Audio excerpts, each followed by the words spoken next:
নমস্কার দর্শক, সংবাদ আবির্ভাবের গুরুত্বপূর্ণ সংবাদে আপনাদের সকলকে স্বাগত। মুখ্যমন্ত্রী মমতা ব্যানার্জি একটি কথা বলছেন। তিনি বলছেন যে বাংলায় থাকবে না কোনো চোর চিটিংবাজ।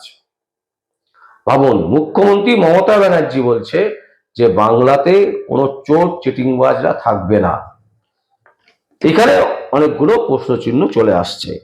আবার অন্যদিকে আমরা দেখতে পাচ্ছি অভিজিৎ গাঙ্গুলি, কলকাতা হাইকোর্টের প্রাক্তন বিচারপতি এবং বর্তমানে বিজেপির সাংসদ, তিনি বলছেন যে 72 ঘন্টার মধ্যে বিস্ফোরক দুর্নীতি প্রকাশ পাবে এবং সেই দুর্নীতি প্রকাশ পাওয়ার পর বন্ধ হবে। সেই দুর্নীতি প্রকাশ পাওয়ার পর মমতা ব্যানার্জির এক মুহূর্তে গদিতে থাকা উচিত হবে না। প্রশ্ন হচ্ছে, তাহলে কি দুর্নীতি, কোন দুর্নীতির কথা তিনি বলতে চাইছেন? শিক্ষা দুর্নীতি? এ তো বিরাট দুর্নীতি, তাতেও তিনি পদত্যাগ করেননি। বিভিন্ন ক্ষেত্রে সোসাইটির মধ্যে যে বিভিন্ন দুর্নীতি, প্রত্যেকটা দুর্নীতিতে কিন্তু তিনি বড় বড় স্ক্যাম হয়েছে, তিনি কিন্তু কোনো অবস্থাতেই গদি ছাড়তে নারাজ। তাহলে এখন কোন দুর্নীতি আসছে, এটা কিন্তু ভাবাচ্ছে। কারণ বিচারপতি, প্রাক্তন বিচারপতি অভিজিৎ গাঙ্গুলি বলছেন যে 72 ঘন্টার মধ্যে একটা দুর্নীতি প্রকাশ পাবে, যে দুর্নীতি প্রকাশ পাওয়ার পর মমতা ব্যানার্জিকে আর কেউ পছন্দ করবে না। মানে বিরাট বড় একটা দুর্নীতি। আমরা শিক্ষা দেখেছি, আমরা স্বাস্থ্য দেখেছি, আমরা বিভিন্ন যোজনা ক্ষেত্রে দেখেছি, সমস্ত ক্ষেত্রে দেখেছি যে দুর্নীতির একেবারে মাথা। সারদা দেখেছি, রোজভ্যালি দেখেছি, প্রতিটা ক্ষেত্রে দেখেছি মমতা ব্যানার্জি নিজে আখের গোছাতে ব্যস্ত। এবং তিনি পদত্যাগ তো ছেড়ে দিন, তিনি সব সময় চেয়েছেন নিজেকে বাঁচাতে। লক্ষ লক্ষ কোটি কোটি টাকা খরচা করে তিনি আইনজীবীদেরকে দাঁড় করিয়েছেন, কখনো হাইকোর্টে, কখনো সুপ্রিম কোর্টে। তাহলে প্রশ্ন হচ্ছে, এখন কোন দুর্নীতিটা প্রকাশ পাবে, যে দুর্নীতির জন্য মুখ্যমন্ত্রী মমতা ব্যানার্জিকে সাধারণ মানুষ ছিছি করবে, সাধারণ মানুষ আর মুখ্যমন্ত্রী মমতা ব্যানার্জিকে গদিতে বসতে দেবেন না? কোন দুর্নীতির জন্য? এই প্রশ্ন কিন্তু সাধারণ মানুষ তুলছে। এই প্রশ্নের জন্য, এই প্রশ্নের উত্তরের জন্য সাধারণ মানুষ অপেক্ষা করছে।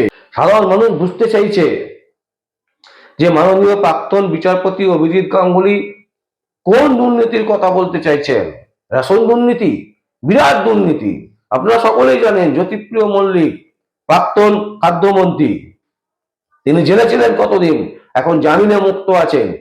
সেই রেশন দুর্নীতি, কোন দুর্নীতিটা বলবেন? সব দুর্নীতি তো হয়ে গেছে, এরও ওপরে আরো কোন দুর্নীতি আছে, এর ওপরে আরো একটা বিরাট দুর্নীতির কথা ইঙ্গিত দিচ্ছেন প্রাক্তন বিচারপতি কলকাতা হাইকোর্টের অভিজিৎ গাঙ্গুলি। এখন প্রশ্ন হচ্ছে, কোন দুর্নীতি? এবং এই সংবাদ যখন প্রকাশিত হয়েছে, রাজ্য জুড়ে কিন্তু একটা বিরাট আলোড়ন সৃষ্টি করেছে। আবার অন্যদিকে মুখ্যমন্ত্রী মমতা ব্যানার্জি নিজে বলছেন যে চোর চিটিংবাজদেরকে রাজ্যে কোনো অবস্থাতেই স্থান দেব না। আরে চোর চিটিংবাজদের যদি আপনি স্থান না দেন, তাহলে তো আপনার ভাইপোকে প্রথমে জেলে বাড়াতে হবে, পার্থ ব্যানার্জিকে আবার জেলে ঢোকাতে হবে, খাদ্যমন্ত্রী জ্যোতিপ্রিয় মল্লিককে ঢোকাতে হবে, একের পর এক মন্ত্রী আমলারা সব জেলে চলে যাবে, তারপরে আপনিও তার পেছন পেছন যাবেন। তাহলে আপনি কি করে বলছেন যে চোর চিটিংবাজরা রাজ্যে বাস করবে না, রাজ্যে থাকতে দেওয়া হবে না? এটা কিন্তু একটা বড় গিমিক ছাড়া আর কিছুই নয়। তো মমতা ব্যানার্জি বলছেন কি বাংলায় কোনো চোর থাকবে না, কোনো চিটিংবাজ থাকবে না, অথচ অভিজিৎ গাঙ্গুলি মাননীয় প্রাক্তন বিচারপতি তিনি বলছেন যে একটা ধামামা ফাটাবে, 72 ঘন্টার মধ্যে সাধারণ মানুষের কাছে সেই খবর আসবে এবং যে খবরে রাজ্য তোলপাড় হবে এবং রাজ্যের প্রতিটা মানুষ মুখ্যমন্ত্রী মমতা ব্যানার্জিকে আর পছন্দ করবেন না, এই ধরনের বক্তব্য রাখছেন। আর অন্যদিকে মমতা ব্যানার্জি বলছেন যে চোর চিটিংবাজদেরকে নাকি জায়গা দেবেন না।